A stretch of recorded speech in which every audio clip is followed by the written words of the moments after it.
Magandang araw!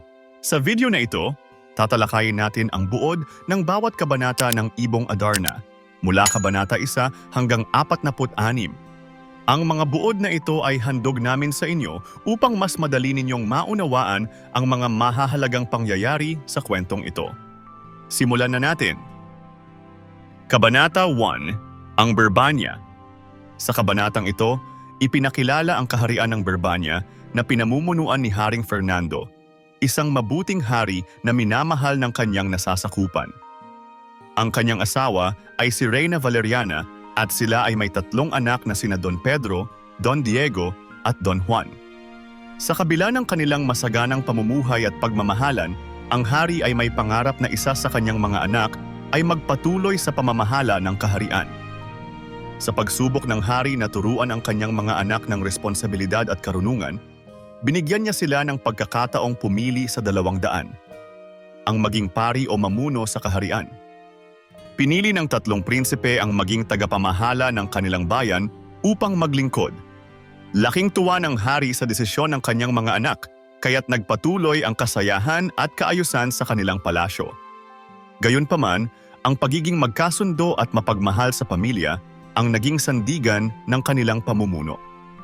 Ipinakita ang kahalagahan ng pagsasanay at pag-aaruga ng magulang sa kanilang mga anak upang maging handa ang mga ito sa anumang hamon na darating sa kanilang buhay. Kabanata 2, ang karamdaman ni Don Fernando. Nagsimula ang kwento sa kalungkutan at pag-aalala ni Haring Fernando matapos siyang magkaroon ng isang masamang panaginip. Sa kanyang panaginip, nakita niya ang kanyang bunsong anak na si Don Juan na pinaslang ng kanyang mga kapatid na sina Don Pedro at Don Diego. Ang panaginip na ito ay nagdulot ng matinding lumbay at takot sa puso ng hari. Dahil sa labis na pagkabalisa, si Haring Fernando ay nagkasakit. Hindi na siya makakain at hindi na makatulog ng maayos, animoy nawalan ng sigla at layunin sa buhay. Ang kanyang kalungkutan ay hindi matanggal kahit papilitin siya ng kanyang pamilya na magpakasaya. Sinubukan ng mga alalay at mga mediko na gamutin ang hari, ngunit wala ni isa ang nakakaalam ng lunas sa kanyang sakit. Sa kabila ng lahat ng paggamot at pagsisikap na ibalik ang sigla ng hari, nanatili siyang nanghihina at nawawala sa sarili dahil sa malalim na iniwang bakas ng kanyang panaginip. Natuklasan sa huli na ang sanhi ng kanyang karamdaman ay hindi pisikal kundi emosyonal at psikolohikal. Ang masamang panaginip na tila ba naging totoo sa kanyang isipan. Ang mga mediko at alalay ay nagsaliksik pa ng iba pang mga pamamaraan upang gumaling ang hari hanggang sa nalaman nila na tanging ang mahiwagang awit ng Ibong Adarna ang makapagpapagaling sa kanyang kalungkutan at takot. Nang malaman ni Haring Fernando ang tungkol dito, ipinasiya niyang ipatawag ang kanyang mga anak upang isa sa kanila ang maglakbay at hanapin ang ibon upang siya'y gumaling. Kabanata 3, ang paglalakbay ni Don Pedro. Matapos malaman ni Haring Fernando ang lunas sa kanyang karamdaman mula sa isang mahiwagang ibon na tinatawag na Ibong Adarna, agad niyang inutusan ang kanyang panganay na anak, si Don Pedro, upang hanapin ang ibon at dalhin ito sa kaharian. Kaagad tumalima si Don Pedro sa utos ng hari at naghandang maglakbay.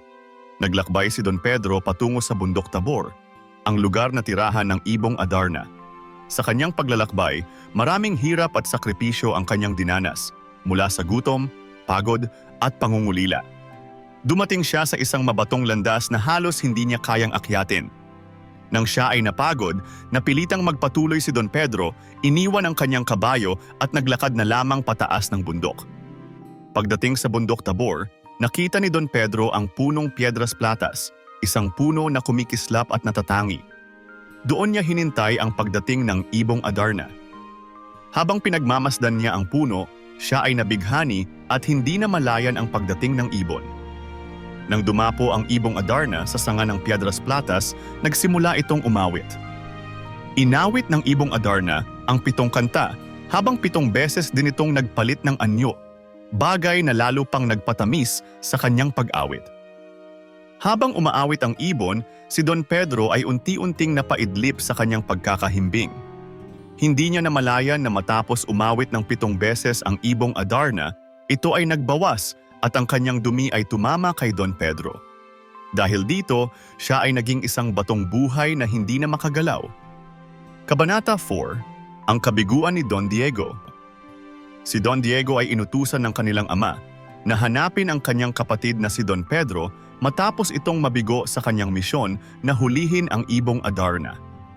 Si Don Diego ay naglakbay ng buong tapang, dala-dala sa puso ang pangarap na tulungan ang kanilang mga magulang at ang layuning masagip ang nawawalang kapatid. Sa kanyang paglalakbay, tinahak niya ang mga bundok, gubat at ilog, nagtiis ng gutom, pagod at hirap upang makarating sa puno ng Piedras Platas na tinitirhan ng ibong Adarna. Sa kabila ng mahabang paglalakbay, si Don Diego ay dumating sa lugar kung saan naroon ang puno ng Piedras Platas. Namangha siya sa kagandahan nito, ngunit napansin niyang walang ibong dumarapo dito maliban sa mahiwagang ibong Adarna. Sa kanyang pag-upo at paghihintay sa ilalim ng puno, narinig niya ang malambing na awit ng ibong Adarna na napakaganda at nakakabighani. Dahil sa kagandahan ng awit, si Don Diego ay napapikit at tuluyang naengkanto. Nang matapos ang pag-awit ng ibong Adarna, ito'y nagbawas at pumatak ang dumi kay Don Diego na unti-unting naging bato, katulad ng sinapit ni Don Pedro. Kabanata 5, ang paglalakbay ni Don Juan. Labis na nag-aalala si Haring Fernando dahil sa hindi pagbabalik ni na Don Pedro at Don Diego mula sa kanilang paghahanap sa ibong Adarna. Dahil dito, lumubha ang kalagayan ng hari at lalong nadagdagan ang kanyang pag-aalala. Sa kabila ng kanyang kagustuhan na hanapin ang ibong Adarna, nag-aalangan siyang utusan si Don Juan dahil natatakot siyang mapahamak din ang kanyang bunsong anak. Gayunpaman, ipinilit ni Don Juan na maglakbay upang hanapin ang mahiwagang ibon at iligtas ang kanyang mga kapatid. Naghanda si Don Juan para sa paglalakbay at nagdasal sa Birheng Maria para sa gabay at kaligtasan. Nagtiis siya ng gutom at hirap sa kanyang paglalakbay, kumakain lamang ng tinapay na baon niya. Sa gitna ng kanyang paghihirap, nagpatuloy siya at nagpakita ng matibay na loob, tiwala sa Diyos na makakamtan niya ang lunas para sa kanyang ama at mailigtas ang kanyang mga kapatid. Sa kanyang paglalakbay, nakatagpo siya ng isang matandang sugatan na tinulungan niya ng buong malasakit. Kabanata 6, ang leprosong ermitanyo. Si Don Juan ay patuloy sa kanyang paglalakbay upang hanapin ang mahiwagang ibong Adarna. Habang naglalakbay, nakita niya ang isang matandang leproso na halos gumagapang sa hirap dahil sa kanyang karamdaman. Sa kabila ng pagod at gutom, nilapitan ni Don Juan ang matanda at pinakitaan ng malasakit. Nagmakaawa ang matanda na tulungan siya at agad namang nagbigay ng tinapay si Don Juan mula sa kanyang baon. Dahil dito, labis na natuwa ang matanda at nagpasalamat ng maraming beses.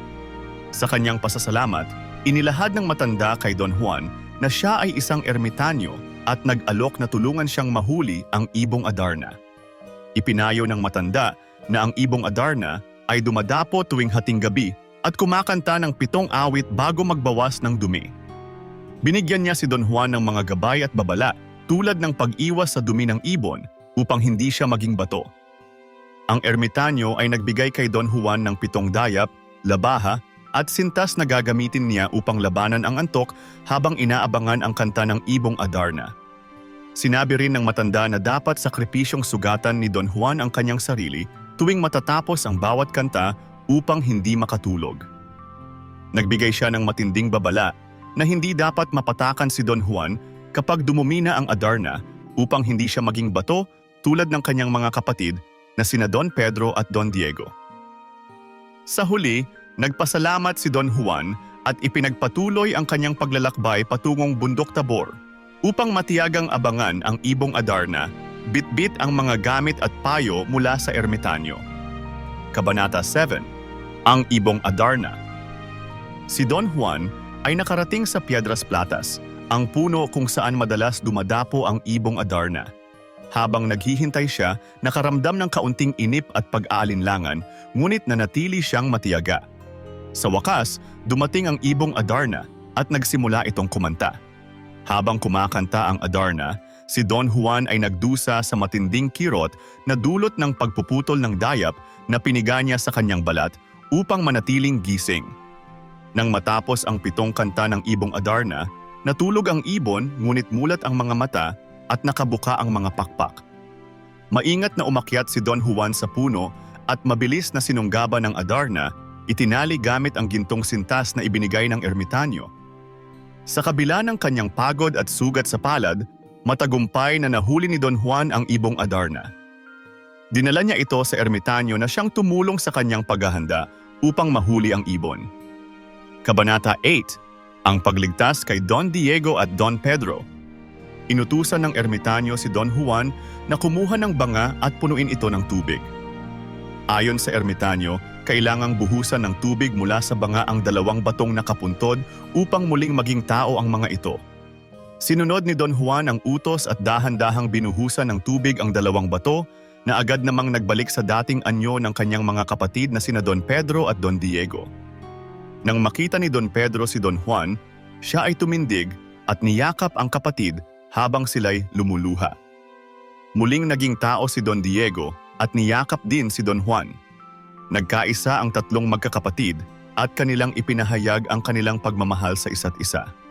Ngunit sa gitna ng kanilang kasiyahan, biglang naalala ang kanilang amang may sakit at nagdesisyon silang bumalik sa bahay ng ermitanyo upang ipagdiwang ang kanilang muling pagsasama at ang kanilang tagumpay laban sa mga pagsubok. Kabanata 9, ang mahiwagang katotohanan. Ipinakita ang pagtatapos ng misyon ng 3 prinsipe matapos nilang makuha ang ibong Adarna. Sa kanilang pagbabalik, inihanda ng ermitanyo ang isang masaganang piging bilang pagdiriwang sa tagumpay ni Don Juan. Si Don Juan, na nagkaroon ng mga sugat, ay ginamot ng ermitanyo gamit ang isang mahiwagang lunas mula sa bote at agad na gumaling na parang walang bakas ng sugat.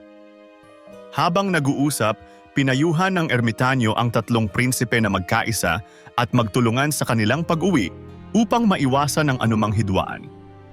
Lumakad na ang 3 prinsipe pabalik sa Berbania.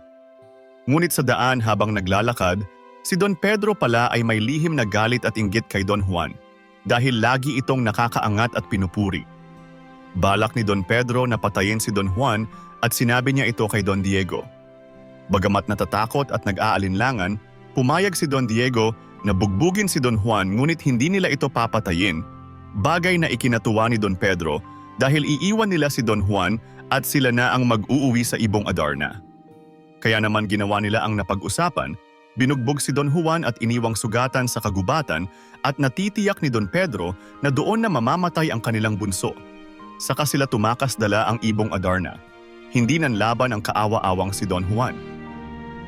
Kabanata 10, ang pagtataksil nina Don Pedro at Don Diego. Matapos kunin nina Don Pedro at Don Diego ang ibong Adarna mula kay Don Juan, sila ay nagbalik sa kaharian ng Berbania. Ipinakita nila ang ibong Adarna sa kanilang amang hari, ngunit hindi nila kasama si Don Juan na iniwan nilang sugatan at halos patay sa gitna ng kagubatan. Naging masaya ang hari sa pagdating ng Adarna, subalit hindi nito inaawitan ng hari na siyang inaasahan upang siya'y gumaling. Dahil sa hindi pag-awit ng ibong Adarna, patuloy na naghirap ang kalagayan ng Haring Fernando. Ipinagtataka ng hari kung bakit hindi umaawit ang ibon, kaya't nagtanong sila sa medikong paham. Ipinaliwanag ng medikong paham na ang ibon ay nagdurusa rin at tila nagdadalamhati dahil ang tunay nitong tagapag-alaga, si Don Juan, ay wala. Dahil dito, lalo pang bumigat ang nararamdaman ng hari at hindi nagawang maibsan ng ibong Adarna ang kanyang karamdaman. Kabanata 11, ang panalangin ni Don Juan. Sa kabanatang ito, makikita natin si Don Juan sa isang napakahirap na kalagayan. Siya ay sugatan at halos hindi na makagalaw habang gumagapang sa gubat. Napakasama ng kanyang kalagayan. May mga pasa at sugat sa buong katawan at damang-dama niya ang gutom at uhaw. Sa kabila ng mga pisikal na pasakit, patuloy siyang nananalig sa Diyos at sa Birheng Maria. Sa kanyang panalangin, hiling ni Don Juan na gumaling ang kanyang ama na may sakit. Humihiling siya ng awa, hindi lamang para sa sarili kundi lalo na para sa kanyang mahal na magulang. Kahit nasa bingit ng kamatayan, hindi siya nawawalan ng pag-asa at itinatagubilin niya sa Diyos ang kanyang kapalaran. Hindi siya makapaniwala sa ginawa ng kanyang 2 kapatid sa kanya. Anya'y handa siyang ibigay sa dalawa ang ibong Adarna at hindi na kailangan pang pagtaksilan siya. Sa kanyang paghihirap, naalala niya ang bayang kanyang sinilangan, ang palasyong kanyang kinalakihan, at ang pag-aaruga ng kanyang ina na labis niyang pinananabikan. Kabanata 12. Ang pagliligtas kay Don Juan. Matapos ang matinding hirap na dinanas ni Don Juan, siya'y natagpuan ng isang matanda sa libis ng bundok. Ang matanda ay lumapit sa prinsipe, uugod-ugod at mahina, ngunit puno ng malasakit. Agad niyang inalam ang kalagayan ni Don Juan, hinawakan ang kanyang sugatang katawan at dahan-dahan niyang ginamot ang mga sugat ng prinsipe. Sa kabutihang loob ng matanda, unti-unting bumalik ang lakas ni Don Juan at ang kanyang mga sugat ay naghilom na parang hindi siya kailanman nasugatan. Ang mga butong linsad ni Don Juan ay naayos at ang kanyang kisig ay bumalik na walang anumang pinsala o bakas ng sakit. Dahil dito, labis ang pagkamangha ni Don Juan. Lubos siyang nagpapasalamat sa matanda at iniisip kung paano niya mababayaran ang kabutihang ipinakita nito. Subalit ang matanda ay nagpaalala kay Don Juan na ang tunay na kawanggawa ay ginagawa ng walang hinihintay na kapalit. Ang pagkakawanggawa, ayon sa matanda, ay isang gawaing dapat ibahagi sa kapwa dahil sa malasakit, hindi dahil sa pag-asang makakatanggap ng gantimpala. Pagkatapos ng kanilang pag-uusap, pinaalalahanan ng matanda si Don Juan na magmadali sa kanyang pag-uwi sa Berbania upang matulungan ang kanyang amang may karamdaman. Kabanata 13. Ang pagbabalik ni Don Juan. Pagbalik ni Don Juan sa Berbania matapos ang kanyang pakikipagsapalaran, sinalubong siya ng tuwa ng kanyang ina, ngunit nasindak naman ang kanyang dalawang kapatid. Agad na lumuhod si Don Juan sa kanyang ama bilang paggalang at humalik sa mga kamay nito. Kasabay nito, ang ibong Adarna na nakapaloob sa hawla ay nagsimulang umawit ng matamis at kaakit-akit na awitin. Ibinunyag ng ibon ang katotohanan tungkol sa pagkakasala ni na Don Pedro at Don Diego at ang mga pighati na naranasan ni Don Juan dahil sa kanilang pagtataksil. Nang makatapos sa ikapitong awit ang ibon, ay agad na gumaling si Haring Fernando at bigla itong tumayo. Dahil sa nalaman ng hari ang mga masamang ginawa ng kanyang mga anak sa kanyang bunso, ay agad na ipinag-utos na itapon ang dalawa bilang parusa. Nahabag si Don Juan sa kanyang mga kapatid kaya siya'y lumuhod sa harapan ng kanyang ama upang ihingi sila ng tawad. Sa kabila ng matinding puot at hinagpis na kanyang naramdaman, nahabag ang hari at pinagbigyan ng kahilingan ni Don Juan na patawarin ang kanyang mga kapatid. Nangako sina Don Pedro at Don Diego na hindi na nila uulitin ang kanilang ginawa. Sa huli, napatawad ni Haring Fernando sina Don Pedro at Don Diego at muling bumalik ang liwanag sa kaharian dahil sa paggaling ng hari na naging aliwan ang awit ng Adarna. Kabanata 14. Ang muling pagtataksil. Sa kabanatang ito, tampok ang malalim na pagmamahal ng hari sa kaakit-akit na ibong Adarna na binibisita niya araw-araw. Upang mapanatili ang ibon sa kanyang palasyo, ipinag-atas niya sa kanyang mga anak na bantayan ang ibon sa tuwing gabi. Ipinaalala niya sa kanila na ang sinumang magpabaya at hayaang makawala ang ibon ay mananagot sa kanya. Ngunit, ang mga magkakapatid na sina Don Pedro, Don Diego at Don Juan ay nagpakita ng iba't ibang saloobin sa kanilang tungkulin. Ayaw na ayaw ni Don Pedro na mabantayan ang ibon dahil bilang prinsipe, nais niya ang kanyang kalayaan. Si Don Diego naman ay palaging inaantok at nagiging inip dahil sa bagal ng oras. Sa kabilang banda, si Don Juan ay nakahanap ng paraan upang gawing masaya ang kanyang gawain sa pamamagitan ng pakikipag-usap sa ibong Adarna. Subalit, nagplano muli ng kataksilan sina Don Pedro at Don Diego. Sa simula, ayaw sumang-ayon ni Don Diego sa plano ng kanyang kapatid, pero sa huli, napapayag rin siya matapos pangakuan ni Don Pedro na gagawin kanang kamay kapag siya na ang naging hari. Nakatulog si Don Juan dala ng labis na puyat at pagod dahil sa kahalagahan ng kanyang gawain. Sa pagkakataong ito, sinamantala ni na Don Pedro at Don Diego ang kanyang kalagayan at kanilang pinakawalan ang ibong Adarna. Kabanata 15. Ang muling paglisan ni Don Juan. Madaling araw pa lang ay umalis na si Don Juan upang tumakas sa kaniyang ama. Batid niyang kailangan niyang magtago dahil sa pagpapabaya sa ibong Adarna. Paggising ng hari ay agad itong nagtungo sa silid na kinaroroonan ng ibon. Nagulat at nagalit ito nang matagpuang wala na ang ibon sa hawla. Nang ipinatawag ng hari ang kaniyang mga anak, 2 lamang ang humarap sa kaniya. Nagtangkang magsinungaling muli sina Don Pedro at Don Diego, ngunit hindi sila agad pinaniwalaan ng hari. Ipinahanap ni Don Fernando si Don Juan, ngunit sawi itong matagpuan. Ayon sa 2 prinsipe ay nagtaksil si Don Juan at handa silang umalis upang hanapin ang nagtatagong bunsong kapatid. Naglakbay sila kung saan-saan ngunit hindi nila natagpuan si Don Juan. Paglaon ay narating nila ang kabundukan ng Armenia kung saan naroon si Don Juan. Kabanata 16. Ang Bagong Paraiso. Sa kabanatang ito, isinasalarawan ang napakagandang kabundukan ng Armenia bilang paraiso sa lupa. Ang Armenia ay punong-puno ng masaganang mga puno, matatayog na bundok, malilinaw na batis, at malinis na kalangitan. Ang mga ibon ay masayang nag-aawitan, at ang hangin ay sariwa at mabango, puno ng kagandahan ang lugar. Dito ay tila malilimutan ang mga problema at pagsubok sa buhay, sapagkat ang kalikasan ay nagbibigay ng tahimik at mapayapang pakiramdam. Si Don Juan ay nanirahan sa lugar na ito upang iligtas ang kanyang sarili sa parusa na maaaring abutin dahil sa pagkawala ng ibong Adarna. Nagkaroon siya ng oras upang magnilay-nilay at pagsisihan ang kanyang mga nagawang pagkakamali.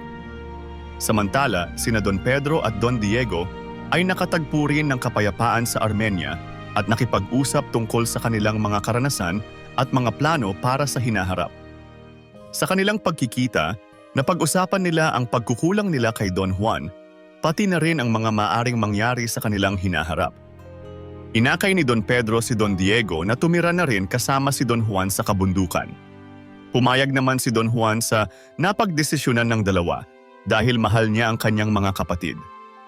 Ang kanilang tirahan ay isang bahay na gawa sa kahoy at dito sila nanirahan ng maligaya. Sa paglipas ng panahon, nagpasya ang magkakapatid na tuklasin ang iba pang bahagi ng Armenia na hindi pa nila nararating. Kaya naman bagamat tanghaling tapat ay naglakbay ang tatlo upang hanapin ang kanilang bagong kapalaran. Kabanata 17. Ang Mahiwagang Balon sa Armenia. Natagpuan ng magkakapatid na sina Don Pedro, Don Diego at Don Juan ang isang misteryosong balon habang sila'y naglalakbay. Ang balong ito'y napapaligiran ng makikinis na marmol at ang lumot sa paligid ay may gintong nakaukit. Kinagigiliwan nila ang kaanyuan ng balon na bagaman malalim ay walang tubig sa loob. Tangan ng balon ang isang lubid para sa mga nagnanais na sumubok bumaba. Unang bumaba sa balon si Don Pedro, ang panganay sa magkakapatid. Ngunit dahil sa kakulangan ng liwanag, hanggang sa 30 dipa lamang ng balon ang kanyang narating. Sinundan siya ni Don Diego, ngunit tulad ng kanyang kuya, hindi rin siya nagtagal sa ilalim ng balon. Ang huli na sumubok bumaba ay si Don Juan. Buong tapang niyang pinagpatuloy ang paglalakbay sa loob ng balon kahit na lubhang malalim na ito. Si Don Pedro ay naiinip na samantalang si Don Diego naman ay nababahala dahil baka napahamak na si Don Juan. Kabanata 18. Ang nakakaakit na si Doña Juana. Sa patuloy na paglalakbay ni Don Juan sa kalaliman ng balon, natagpuan niya ang pinakamalalim na bahagi nito na naglalaman ng isang kahangahangang hardin, isang nakatagong paraiso sa loob ng Armenia. Ang lugar na ito ay puno ng sari-saring halaman at bulaklak, nagbibigay ng makulay at halimuyak sa kapaligiran. Nakita ni Don Juan ang isang malaking palasyo na yari sa ginto at pilak, kung saan ang kintab nito ay umaabot sa kaniyang paningin. Dito rin niya nasilayan ang kagandahan ng isang dalaga na walang iba kundi si Doña Juana. Nagulantang si Doña Juana sa pagdating ni Don Juan sa kanyang tahanan. Upang ipakilala ang kanyang sarili, lumuhod si Don Juan at nagpakilala bilang prinsipe ng Berbania. Humingi rin siya ng paumanhin sa dalaga dahil sa kanyang biglaang pagdating sa kanilang lugar. Nagpahayag si Don Juan ng kanyang pag-ibig kay Doña Juana. Sa kanyang kasiyahan, tinanggap at sinuklian ni Doña Juana ang pag-ibig ni Don Juan. Kabanata 19. Ang Higanting Bantay. Binigyan ni Doña Juana si Don Juan ng babala na ang nagbabantay sa kanyang hardin ay isang mapang-abusong higante. Hindi naglaon, lumabas ang nasabing higante dahil nakaamoy siya ng tao at na lamang tama ang kanyang hinala dahil may ibang tao nga sa kanyang teritoryo. Nagpakita ng kasiyahan ang higante dahil hindi na niya kailangang mamundok pa para humanap ng pagkain dahil nakita na niya ang kanyang ihahain sa hapagkainan. Sa kabila ng kanyang kasalukuyang sitwasyon, hindi nawalan ng tapang si Don Juan. Hinamon niya ang higante at ipinagtanggol ang kanyang sarili gamit ang kanyang matatalim na espada. Sa kanyang kagitingan, nagtagumpay si Don Juan laban sa higante.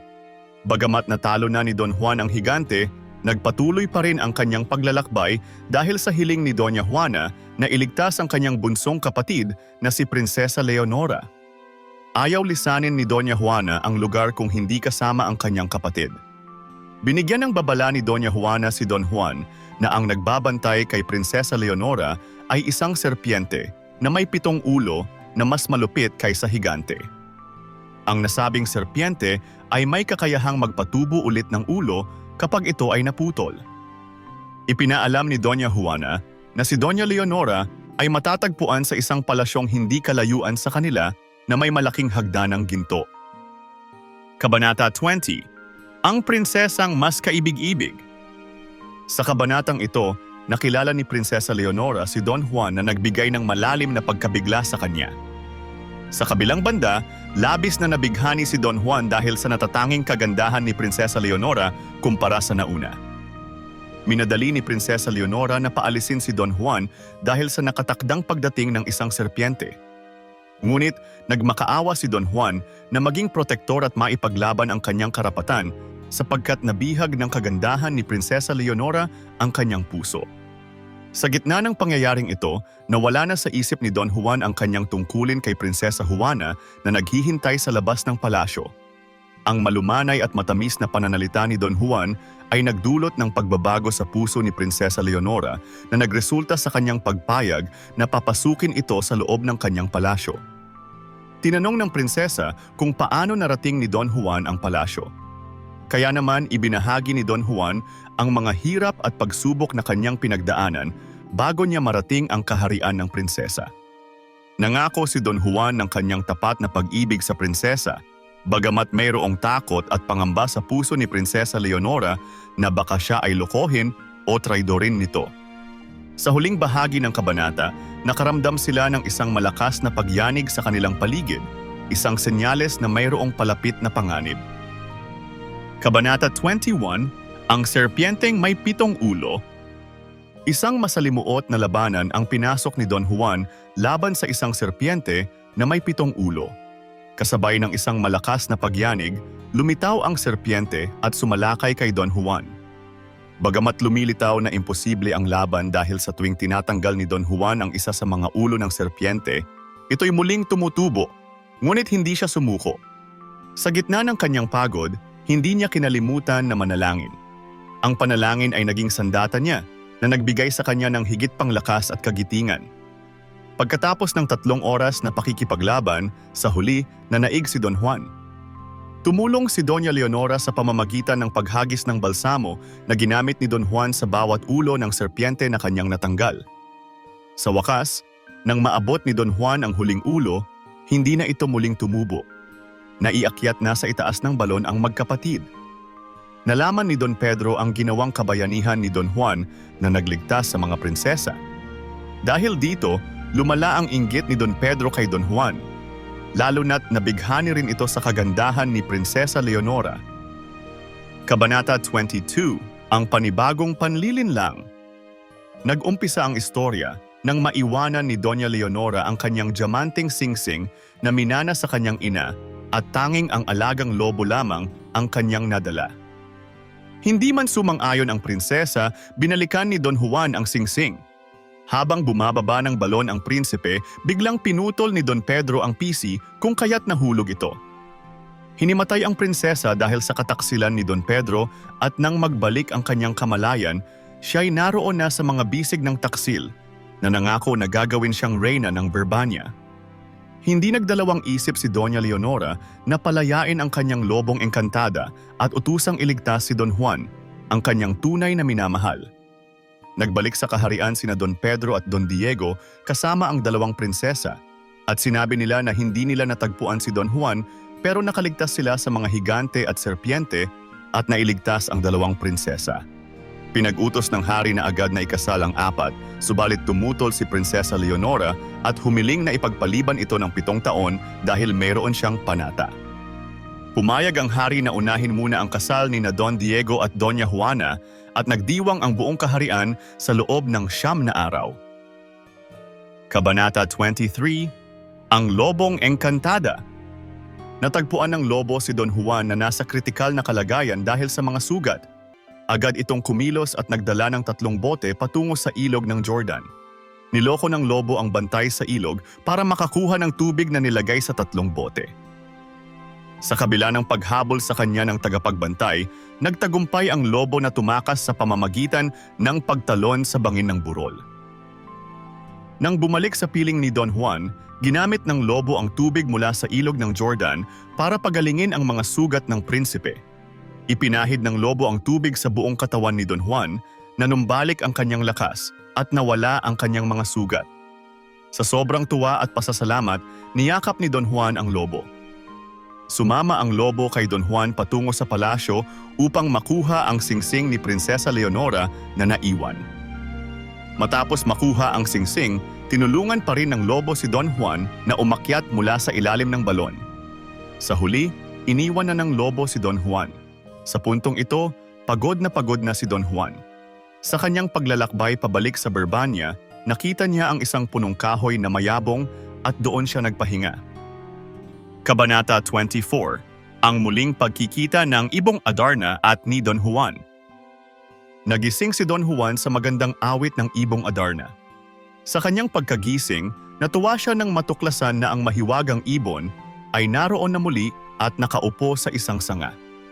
Sa pamamagitan ng kanyang awit, ipinahayag ng Ibong Adarna kay Don Juan na nagpasya itong lumisan upang mailigtas ang prinsipe mula sa isang masamang balak. Nagplano sina Don Pedro at Don Diego na patayin ang Ibong Adarna at si Don Juan. Sa pakiusap ng ibon, inutusan niya si Don Juan na pumunta sa malayong reyno na napakagandang kaharian na makikita sa dakong silangan. Sa nasabing lugar, matatagpuan ni Don Juan ang 3 magkakapatid na prinsesa, sina Isabel, Juana at Maria Blanca. Ang kanilang ama ay si Haring Salermo, isang hari na kilala sa kanyang talino at pagiging tuso. Pinayuhan siya ng ibon na piliin si Maria Blanca dahil sa kanyang walang katulad na kagandahan. Tumugon si Don Juan sa utos ng ibon at agad na naglakbay patungo sa Reino de los Cristales. Samantala, sa palasyo ng Berbania ay patuloy na tumatangis at nag-aalala si Doña Leonora dahil sa pangamba na baka hindi mailigtas ng lobo ang kanyang minamahal na si Don Juan. Kabanata 25, Ang Bagong Mundo. Sa 3 taong paglalakbay ni Don Juan sa mga parang at gubat, sa halip na mapalapit sa Reino de los Cristales, ay lalo siyang naligaw at napalayo. Sa gitna ng kanyang pagkalito, natagpuan niya ang isang matanda at humingi siya ng tulong dahil sa gutom. Nagbigay ang matanda kay Don Juan ng durog at bukbukin na itim na tinapay. Sa kabila ng hindi kaaya-ayang hitsura ng tinapay, hindi na nag-atubili si Don Juan dahil sa sobrang gutom. Sa kanyang gulat, masarap at nakakabusog ang tinapay. Pinakain din siya ng matanda ng pulot-pukyutan at inalok ng tubig mula sa bumbong. Nagtaka si Don Juan dahil kahit ininom na niya ang tubig, hindi ito nababawasan. Dahil dito, unti-unti siyang bumalik sa kanyang dating lakas at sigla. Nagulat ang matanda nang malaman na ang layunin ni Don Juan na makarating sa Reino de los Cristales. Sa loob ng 100 taon, hindi niya alam kung paano makakarating doon. Sa halip, ipinayo niya kay Don Juan na pumunta sa ika-7 bundok at hanapin ang isang ermitanyo. Binigyan pa rin ng matanda si Don Juan ng isang piraso ng baro na magiging daan upang paglingkuran siya ng ermitanyo. Sinabi din ng matanda na ipabatid ni Don Juan sa ermitanyo na ang kapirasong baro ay mula sa isang sugatang matanda. Kabanata 26, Ang Panangis ni Prinsesa Leonora. Habang kasalukuyang naglalakbay si Don Juan, si Doña Leonora naman ay patuloy sa kanyang malalim na kalungkutan at walang patid na pagluha. Sa tuwing may nagtatangkang dumalaw sa kanya, Kahit na ito pa ay si Don Pedro, ay hindi niya ito pinagbibigyan, hiling lamang niya ay ang makita muli si Don Juan. Sa kabila nito, ang banta ni Don Pedro ay may mangyayaring hindi maganda kung hindi matutugunan ang kanyang pag-ibig sa prinsesa. Hiniling ni Don Pedro na limutin na lamang ni Doña Leonora si Don Juan at tanggapin siya bilang kanyang mahal dahil ayon sa prinsipe, hindi na babalik pa si Don Juan dahil ito ay matagal ng patay. Subalit, hinding-hindi ipagpapalit ng prinsesa ang kanyang nararamdaman kay Don Juan. Kahit na 3 taon na siyang naghihintay at nagtitiis, hindi niya magawang pakasalan si Don Pedro. Samantala, walang kamalay-malay si Don Juan sa mga pangyayari sa palasyo ng Berbania at nagpatuloy siya sa kanyang paglalakbay. 5 buwan siyang nagpagalagala, 7 bundok ang kanyang dinaanan bago siya tuluyang makarating sa dampa ng ermitanyong kanyang hinahanap. Kabanata 27, ang ikapitong bundok. Narating ni Don Juan ang ikapitong bundok kung saan mayroong ermitanyo na hanggang baywang ang haba ng balbas. Ang ermitanyo ay nagalit dahil nabulabog ang kanyang katahimikan. Ibinigay ni Don Juan sa ermitanyo ang piraso ng baro na binigay sa kanya ng isang matanda sa kanyang nagdaang paglalakbay. Umiyak ang ermitanyo at tinawag ang Panginoong Hesus. Sinabi ni Don Juan ang kanyang layunin, ngunit hindi alam ng ermitanyo kung saan ang Reino de los Cristales. Siya ay 500 taon nang naninirahan sa bundok, ngunit hindi rin niya alam kung saan matatagpuan ang nasabing kaharian. Para tulungan si Don Juan, pinatunog ng ermitanyo ang kampana na nasa pintuan na nagsisilbing pantawag sa mga hayop sa Armenia. Sa kabila ng maraming hayop na dumating, wala ni isa man sa kanila ang may alam kung saan matatagpuan ang kaharian. Upang tulungan pa si Don Juan, ibinigay ng ermitanyo ang kapiraso ng baro kay Don Juan at ipinakiusap sa isang olikornyo na ihatid ang prinsipe sa kapatid nito na isa ring ermitanyo. Dumating si Don Juan sa bahay ng kapatid ng ermitanyo na ang balbas ay sayad na sa lupa. Nagalit ito dahil sa pangahas na dumating. Ibinigay ni Don Juan ang kapiraso ng baro sa pangalawang ermitanyo. Napaiyak ito at tinawag ang Panginoong Diyos. Noon din na nalaman ng ermitanyo ang pakay ni Don Juan. Gayunpaman, kahit na sa loob ng 800 taon na pamumuhay nito sa bundok, hindi pa rin alam ng ikalawang ermitanyo ang tungkol sa Reino de los Cristales. Pinatugtog ng pangalawang ermitanyo ang kampana sa kanyang pintuan at dumating ang napakaraming uri ng ibon na nagsihanay ayon sa kanilang laki. Ngunit wala rin sa kanila ang may alam tungkol sa lokasyon ng hinahanap na kaharian. Kabanata 28, ang higanting agila. Dumating ang isang higanting agila na tila labis ang pagod. Nagalit ang ermitanyo dahil sa kahuli-hulihan nitong pagdating na lumabag sa kanyang utos na dapat ay sa oras na marinig ang tunog ng kampana, kailangan makauwi agad ang mga ibon. Ngunit humingi ang agila ng paumanhin at nagpaliwanag na siya'y galing sa malayong kaharian ng Reino de los Cristales. Sa kabila ng bilis ng kanyang paglipad, nahuli pa rin siya dahil sa distansya ng kanyang pinanggalingan. Kinuwento ng agila ang ganda at kasaganahan ng kaharian na ikinatuwa ni Don Juan dahil sa wakas natagpuan na niya ang matagal na niyang hinahanap na kaharian. Ang ermitanyo ay nag-utos na ihatid ng agila si Don Juan sa kaharian. Ayon sa agila, aabutin ng 1 buwan ang paglalakbay bago marating ang banyo ni Maria Blanca. Sinama rin ng ermitanyo ang ibang mga ibon para magdala ng mga gamit at pagkain para sa mahabang paglalakbay ni Don Juan at ng agila. Nagsimulang lumipad si Don Juan sakay sa higanting agila patungong dakong silangan. Kabanata 29, ang Reino de los Cristales. Matapos ang 1 buwang mahabang paglalakbay, sila ay dumating sa destinasyon at natuklasan ang lugar kung saan naliligo si Maria Blanca at ang kaniyang mga kapatid. Bumaba na si Don Juan at sinabi ng agila na tuwing 4:00 ng madaling araw naliligo ang mga prinsesa. May kanya-kanyang palikuran ang mga prinsesa at agad niyang malalaman kung sino sa kanila si Maria Blanca dahil ito ang pinakamaganda. Binilinan din niya na magkubli si Don Juan sa likuran ng isang halamanan at hintayin ang pagdapo ng 3 kalapati sa puno ng peras. Tulad ng inaasahan, sa ganap na 4:00 ng madaling araw, dumapo ang 3 kalapati sa puno. Ito'y naging 3 magagandang dalaga at nagpatuloy sa kanilang paliligo. Sa pagkakataong ito, natuklasan ni Don Juan ang natatanging ganda ni Maria Blanca na agad namang nagpatibok ng kaniyang puso. Kinuha ni Don Juan ng mga damit ni Maria Blanca habang ito'y naliligo at kanyang pinaghahalikan. Nang malaman ng prinsesa na nawawala ang kanyang damit, nagbanta siyang papatayin ang sinumang gumawa nito sa kanya. Kabanata 30. Ang prinsesang si Maria Blanca. Matapos maligo ang mga magkakapatid, naiwan na mag-isa si Maria Blanca sa paliguan dahil hinahanap pa niya ang lapastangang kumuha ng kanyang damit. Sa oras na iyon, lumapit si Don Juan sa prinsesa at humingi ng paumanhin. Handa siyang harapin ang anumang parusa na ibibigay sa kanya ni Maria Blanca. Ngunit naglaho ang galit ng dalaga nang makita niya ang maamong mukha ni Don Juan. Hindi rin naiwasan ni Maria Blanca na umibig at maakit sa kakisigan ng prinsipe. Inilahad ni Don Juan ang kaniyang katauhan. Siya ay bunsong anak sa pamilya ng maharlikang si Don Fernando na nagmula sa kaharian ng Birbania. Nagbigay ng babala si Maria Blanca kay Don Juan tungkol sa katalinuhan at pagiging tuso ng kaniyang ama na si Haring Salermo.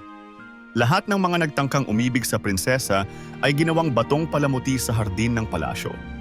Dagdag pa niya, sa ganap na alas 5 ay magigising na si Haring Salermo at kapag nakita si Don Juan at anyayahan siyang pumasok sa palasyo ay huwag itong sasama dahil tiyak na kamatayan ang naghihintay sa kanya doon. Nagpasalamat si Don Juan at ipinakitang handa siyang harapin ang mga mahihirap na hamon na ihahain sa kanya ni Haring Salermo.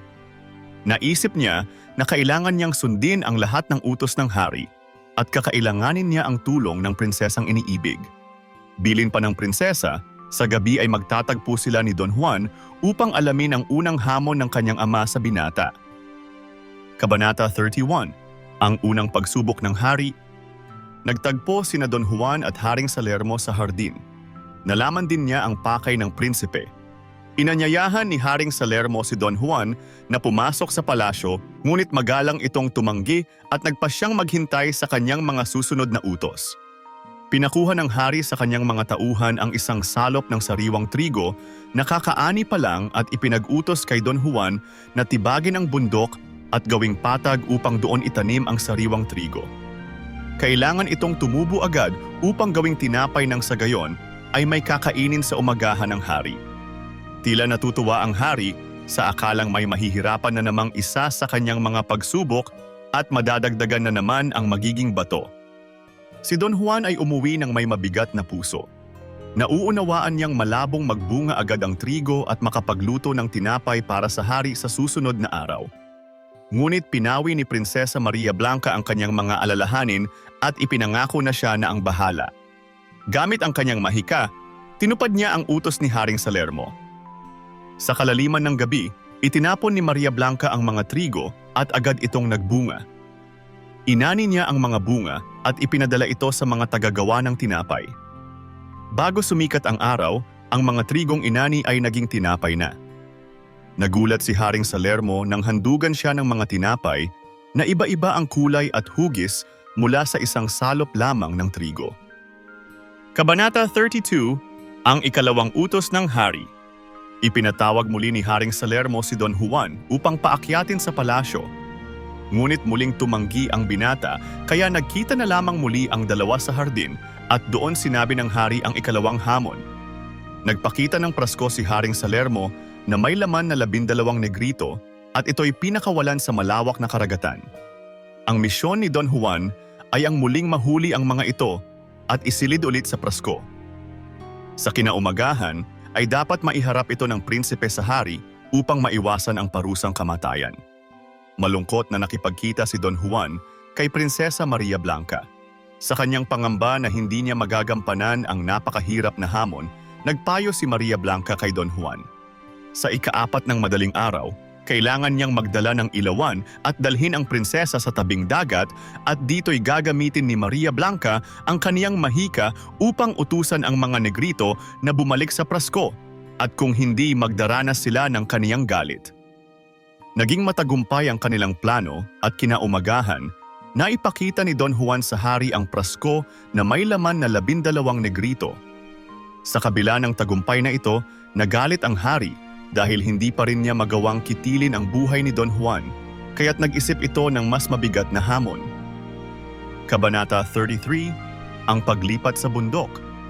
Nagkita muli si Don Juan at Haring Salermo sa hardin upang talakayin ang susunod na pagsubok na ihahain ng hari. Nais ng haring itapat ang bundok sa tapat ng kanyang durungawan para sariwang hangin ang pumasok sa kanyang palasyo. Inatasan niya si Don Juan na isagawa ito bago sumikat ang araw. Muling nakaramdam ng pangamba si Don Juan, ngunit muli rin siyang pinakalma ni Maria Blanca. Sinabi ng prinsesa na siya na ang bahala sa paglipat ng bundok. Sa madaling araw habang namamahinga si Don Juan ay nagtungo si Maria Blanca sa bundok. Gamit ang kanyang mahika, pinalakad ng prinsesa ang bundok papunta sa Palasyo Real sa pamamagitan ng malakas na hangin. Nang sumapit ang umaga, nabigla si Haring Salermo sa nakita. Sa harap ng durungawan niya ay matatanaw na ang bundok na inuutos niyang ilipat. Hindi siya makapaniwala na muli na namang nalagpasan ni Don Juan ang kanyang inilatag na pinakamahirap na pagsubok.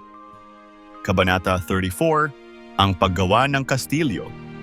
Inatasan ng hari si Don Juan na takpan ang bundok sa gitna ng dagat at itayo rito ang isang kastilyo. Hiniling ng hari na lagyan ng gulod na may 7 hanay at may kanyang pananggol ang magiging kaharian, may 6 na baterya at bawat isa ay may kawal na nakasuot pandigma. Kailangan din na may lansangang lalakaran mula sa palasyo real patungo sa kastilyo.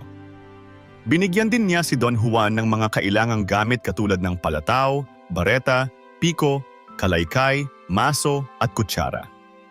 Sa hamong ito, susukatin ng hari ang talino at kakayahan ni Don Juan. Sa ika-8 ng gabi ay nagkita sina Don Juan at Maria Blanca. Sa halip na mag-alala ay muling inalok ni Maria Blanca na siya na lamang ang tatapos sa utos ng hari para kay Don Juan at pinagpahinga na ito. Walang pag-aatubili, sinimulan ni Maria Blanca ang kaniyang gawain at pinalipat niya ang bundok at naging kastilyo ito sa gitna ng karagatan. Nagising sa ingay ng malalakas na paputok si Haring Salermo. Naglakad siya sa lansangan patungo sa kastilyo, ngunit ayaw siyang papasukin ng mga sundalo. Nang dumating si Don Juan ay nagpugay ang mga sundalo. Iniutos ng hari sa prinsipe na ipatigil ang putukan. Sa ika-5 ng hapon ay ipinasundo ng hari si Don Juan upang sabihin na alisin ang kastilyo at ibalik sa dati ang lahat. Sa tulong ng kapangyarihan ni Maria Blanca, nawala ang kastilyo at bumalik ang bundok. Muli na namang natupad ni Don Juan ang hamon ng hari. Kabanata 35, ang nawawalang singsing. Nagpatuloy ang pagsusumikap ni Don Juan na matugunan ang hiling ng Haring Salermo na mahanap ang kanyang nawawalang diamanteng singsing. Sinabihan ni Haring Salermo si Don Juan na ang singsing ay matatagpuan sa gitna ng dagat at pag nakita ay ilagay ito sa ilalim ng kanyang unan. Sa ika-9 ng gabi, nagkita sina Don Juan at Maria Blanca sa banyong paliguan at nagtungo sila sa dagat. Sinabi ni Maria Blanca kay Don Juan na tadtarin siya ng pinong-pino at ihagis sa tubig. Hindi dapat matapon ang kahit anong piraso ng kanyang laman at dapat gising si Don Juan sa buong oras ng kanilang paghihintay. Lilitaw ang kamay ng prinsesa na may hawak na singsing na dapat makuha ni Don Juan. Pero sa kabila ng mga sinabi ni Maria Blanca, hindi pa rin nakayanan ni Don Juan na manatiling gising. Ilang beses nang lumitaw ang kamay ng prinsesa na may hawak na singsing, pero hindi ito nakuha ni Don Juan dahil siya'y nakatulog. Pagod na umahon si Maria Blanca at nagalit ito ngunit hindi naman kayang tiisin ang prinsipe. Sa pangalawang pagkakataon, muling tinadtad ni Don Juan si Maria Blanca at inihagis sa karagatan, pero sa kasamaang palad, tumalsik ang isang parte ng daliri ng prinsesa. Lumitaw ang kamay ng prinsesa na may hawak na singsing, ngunit wala ang kanyang hintuturo. Sinabi ni Maria Blanca kay Don Juan na gawing tanda ng kanyang pagkakakilanlan ang kanyang kamay na kulang ng isang daliri. Nang dumating ang umaga, natagpuan ni Haring Salermo ang nawawalang singsing sa ilalim ng kanyang unan at hindi maipaliwanag ang kanyang pagkamangha. Kabanata 36, ang pag-amo sa kabayo. Muling ipinatawag ni Haring Salermo si Don Juan na mayroong bagong hamon para sa kanya. Inutusan siya ng hari na paamuhin ang isang kabayong kilala sa kaniyang kalupitan at pagiging mailap. Alam ni Maria Blanca na ang kabayong paamuhin ay walang iba kundi ang kanyang ama.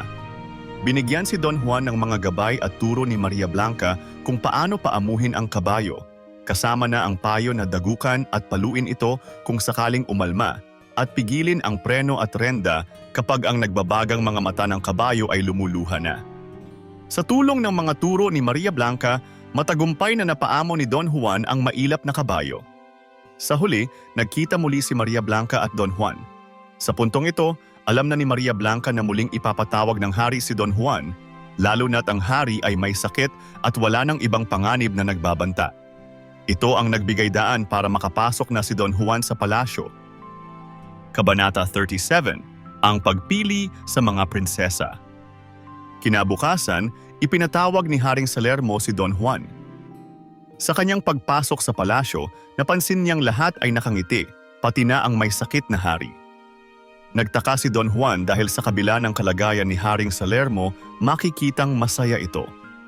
May mahalagang ibinahagi si Haring Salermo kay Don Juan, ang panahon ng kanyang gantimpala. Dinala siya sa 3 kwarto na may butas sa mga pinto kung saan makikita ang hintuturo ng mga prinsesa.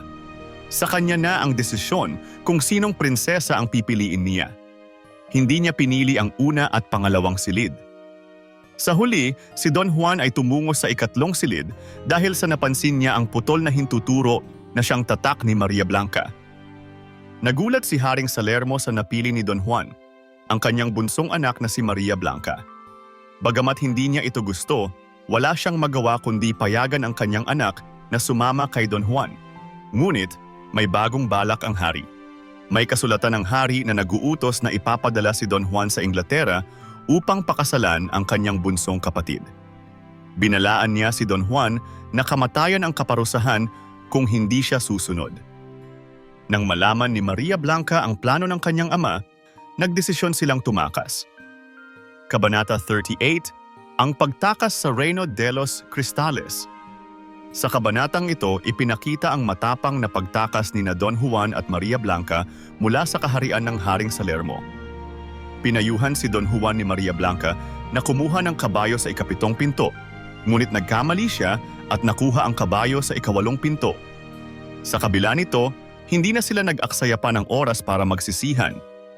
Nagsimula ang mabilis at intensibong habulan sa pagitan ng hari at ng 2 tumakas. Gamit ang kanyang mahika, hinulugan ng prinsesa ng mga karayom ang kanilang daan na agad na naging mga bakal na tinik, at ito'y nagdulot ng 2 araw na pagkaantala sa hari. Nagpatuloy naman ang prinsipe at prinsesa sa kanilang paglalakbay. Sa kasamaang palad, hinabol muli ng hari ang 2. Bilang tugon, hinulugan ni Maria Blanca ng kanyang sabon ang daan at agad itong naging bundok.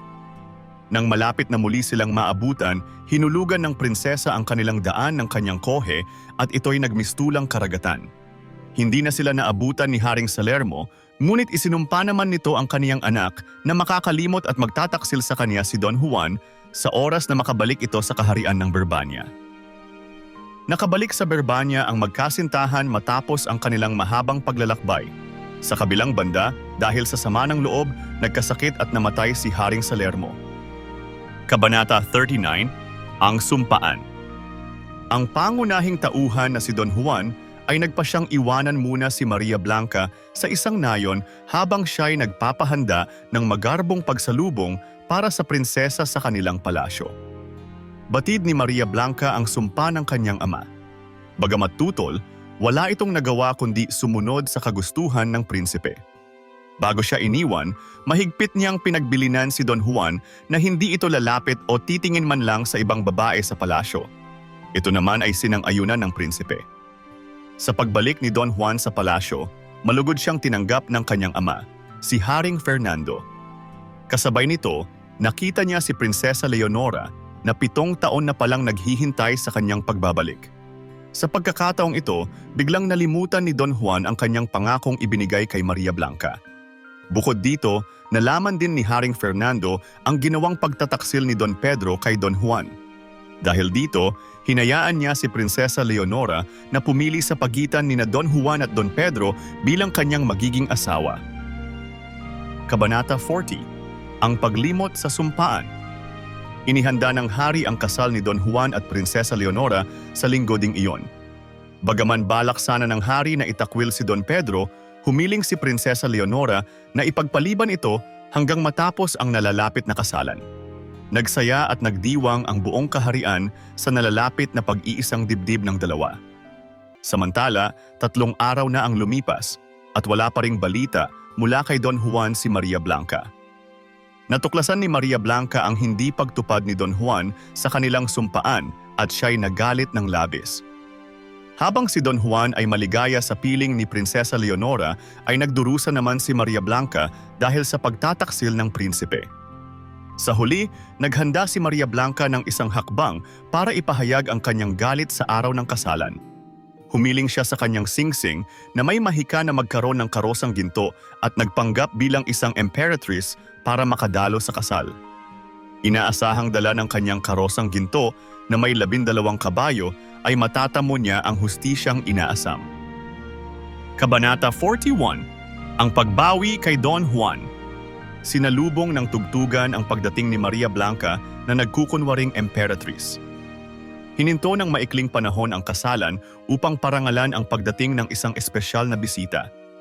Labis na pighati ang nararamdaman ni Maria Blanca dahil nakita niya si Don Juan na lubos na nakatutok kay Doña Leonora. Inamin ni Maria Blanca ang kaniyang tunay na layunin sa pagdalo sa kasalan. Ipinahayag niya na may isang laro siyang inihanda bilang kaniyang regalo para sa ikakasal. Minarapat naman ng hari ang handog na iyon. Humiling siya ng isang prasko na may lamang tubig mula sa kaniyang singsing na gawa sa diamante. Marami ang nagulat nang bigla na lamang may sumulpot na prasko na may nakalagay na 2 munting ita. Kabanata 42. Ang dula-dulaan. Ang kabanatang ito ay may tampok na 2 mag-asawang ita na lumabas mula sa prasko. Ang asawang negrita ay hinahampas ng pamalo ang negrito sa tuwing hindi naaalala ng kaniyang mister ang mga pangyayari. Humingi sila ng tugtog sa musiko para masimulan na ang dula-dulaan. Sa pamamagitan ng kanilang dula, ibinabahagi ng mag-asawa ang mga pagsubok na pinagdaanan ni Don Juan sa kamay ni Haring Salermo. Kabilang dito ang utos na pagpapatag at pagtibag ng bundok, pagtatanim at pag-aani ng trigo para gawing tinapay, ang paglipat ng bundok sa harap ng bintana ng Palasyo Real, ang pagtatayo ng isang kastilyo sa gitna ng karagatan, ang paghahanap sa nawawalang singsing ng hari kung saan tumalsik ang daliri ni Maria Blanca, ang pagpapaamo sa isang kabayo na si Haring Salermo din pala, at ang pagkapili ni Don Juan kay Maria Blanca kung saan naging palatandaan niya ang nawawalang hintuturo ng prinsesa. Kapag pinapalo ng negrita ang asawa, tuwing hindi maalala ang kanyang salaysay ay si Don Juan ang siyang nasasaktan. Kabanata 43. Ang pagpaparusa kay Don Juan. Sa gitna ng pagtatanghal ng dula, wala pa ring maalala si Don Juan. Sa katunayan, lalo pa siyang nawili sa pagtitig kay Doña Leonora. Ipinagpatuloy ng mag-asawang ita ang kanilang dula. Binuweltahan ang kanilang pakikipagsapalaran kung saan sila'y tumakas mula kay Haring Salermo. Ginamit ni Maria Blanca ang kanyang mahiwagang singsing na gawa sa diamante upang makalayo sa kapahamakan tulad ng gawing malalaking bakal na tinik ang mga karayom, gawing bundok ang mga hinagis na sabon at ang koheng ginawang karagatan. Hindi na sila nahabol ng ama ni Maria Blanca kaya sa galit ay isinumpa na lamang ng hari ang prinsesa. Inilahad din ng dalawa ang kanilang karanasan pagdating sa kaharian ng Berbania. Iniwan muna ni Don Juan sa nayon sa bahay ng isang pastol, si Maria Blanca, at nangakong babalikan ito dahil mauuna muna siya para ipaghanda ng marangal na pagsalubong sa prinsesa.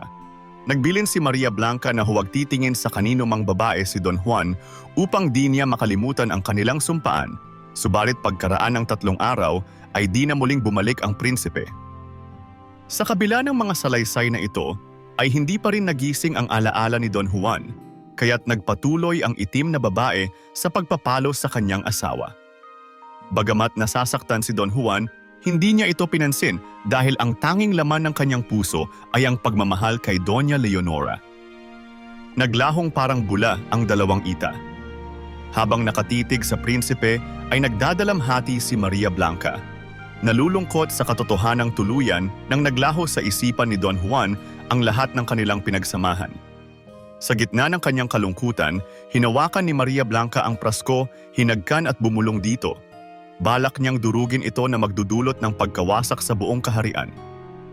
Kabanata 44. Ang pagbabalik ng alaala ni Don Juan. Sa hindi inaasahang pagkakataon, nagbalik ang lahat ng alaala ni Don Juan. Agad siyang nagpahayag ng paghingi ng paumanhin kay Maria Blanca at ipinangako na hindi na siya muling magkakamali. Naganap ang pagbabahagi ng totoong mga pangyayari at nalaman ni Don Fernando, ang hari, ang lahat kabilang na ang pamumuhay ng 3 prinsipe sa Armenia, ang pagliligtas ni Don Juan sa 2 prinsesa sa Balon, ang pagtataksil ni na Don Pedro at Don Diego, ang pagliligtas ng engkantadang lobo kay Don Juan, ang paglalakbay ni Don Juan sa Reino de los Cristales at ang mga pagsubok ni Haring Salermo. Namroblema si Haring Fernando sa kung ano ang nararapat na aksyon, lalo na sa usapin ng kung sino ang dapat na maging asawa at pakasalan ni Don Juan. Humingi ng payo si Don Fernando sa arsobispo. Ayon sa arsobispo, mas may karapatan si Doña Leonora na mahalin ni Don Juan dahil siya ang nauna.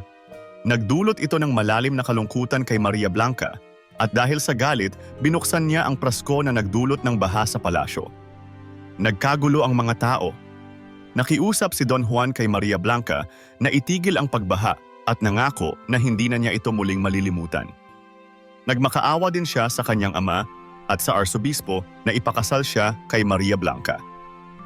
Inamin ni Don Juan kay Doña Leonora na si Maria Blanca ang tunay niyang mahal at hiniling na tanggapin ni Leonora ang pagmamahal ni Don Pedro. Sa mga sandaling iyon, ninais ni Don Juan na makasal na sila ni Maria Blanca. Kabanata 45. Ang masayang yugto. Ipinamalas ni Haring Fernando ang kaniyang pagiging matuwid at mapanindigan. Nagdesisyon siyang pakasalan ni Don Juan ang prinsesa na si Maria Blanca. Wala namang nagawa si Doña Leonora kundi tanggapin ang pasya ng hari. Ipinaabot ni Don Fernando na nais niyang maipamana ang trono ng Berbania kay Don Juan. Ngunit iginiit ni Maria Blanca na mas mainam na ipagkaloob ang nasabing trono kay Don Pedro. Inilarawan niya na ang magiging papel ni Don Juan ay bilang hari ng Reino de los Cristales. Sa katapusan, binasbasan ng arsobispo si Don Pedro bilang bagong hari ng Berbania at si Doña Leonora bilang bagong reyna. Sumunod nito, nagpakasal si Don Juan at Maria Blanca at nagpaalam upang bumalik sa kanilang kaharian sa Reino de los Cristales. Kabanata 46. Ang hari at reyna ng Reino de los Cristales. Nagulat si Don Juan sa mabilis na pagdating nila sa Reino de los Cristales, ang isang kaharian na dati-rati inaabot ng 1 buwan bago marating, ngunit ngayon ay narating nila sa loob lamang ng 1 oras. Sa kabila ng pagkamatay ng dating hari at mga prinsesa ng Reino, nanatiling mapayapa ito dahil sa mahusay na pamumuno ng mga pumalit sa trono. Nang dumating si Maria Blanca, malugod siyang tinanggap ng mga mamamayan bilang kanilang bagong reyna. Ang mga taong isinumpa ni Haring Salermo ay nakalaya na. Ang mga batong prinsipe, konde at duke sa hardin ay naging mga buhay na tao muli. Nagkaroon ng malaking piging sa kaharian kasama ang panalangin para sa mga magulang at mga kapatid ni Maria Blanca na namatay na. Ipinahayag din ni Maria Blanca na si Don Juan ang bagong hari ng Reino de los Cristales. Sa loob ng 9 na araw, nagdiwang ang buong kaharian para sa bagong hari at reyna. Dahil sa magaling at matapat na pamumuno ng bagong hari at reyna, nakamit ng Reino de los Cristales ang mas mataas na kaunlaran. Walang isa man sa kanila ang naghirap at ang bawat tahanan ay naging pugad ng pag-ibig. At diyan, nagtatapos ang buod ng bawat kabanata ng Ibong Adarna. Ano ang natutunan mo dito? I-comment mo na ang iyong sagot. Inaanyayahan ka din namin na i-like, subscribe, at i-click ang notification bell para lagi kang updated sa mga susunod naming videos. Hanggang sa muli, maraming salamat sa panonood.